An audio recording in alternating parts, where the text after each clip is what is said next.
So you want to be powerful, right? Let me ask you this.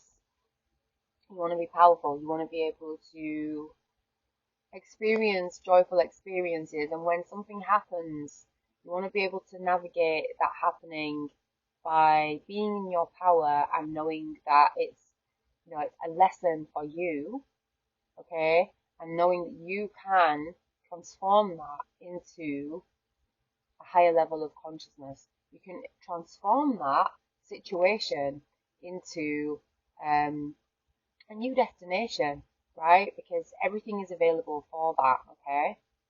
Now, you can increase your power, right? So, a lot of times you get asked about meditation and you think, oh, what's meditation? You just sit there. Oh, I'm not doing that. I just sit there and what is it that I do? Do you know what I mean? So, but not enough people are going into the importance of why you meditate, okay? So meditation is it's a practice that is fundamental, it's foundational for us to be in our power, okay?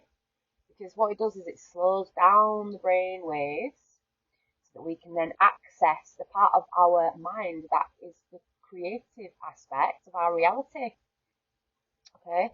And then we use the power of the voice and we use our words and we use the sound that comes out of us, right, to program ourselves to create the life that we want to live, right? To create the versions of ourselves that we want, to create the relationships that we want and how we want them to be.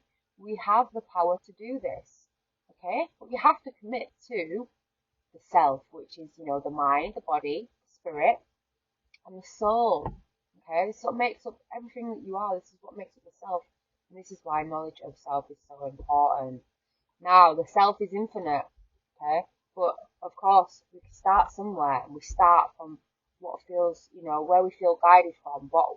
Let's look at what have we got. We've got a body, we've got a brain, we've got a circulatory system, we've got a lymphatic system, we've got a, digestive system, we've got all these things that make up the bodily system. Then what have we got? We've got the mind. So how does the mind work? Okay, then the spirit, what is required of the spirit. When we go into all of these aspects that make up who we are, what happens is then we make space and we allow the soul's wisdom to come through, to guide, to be louder, to be clearer, to be the guidance, right?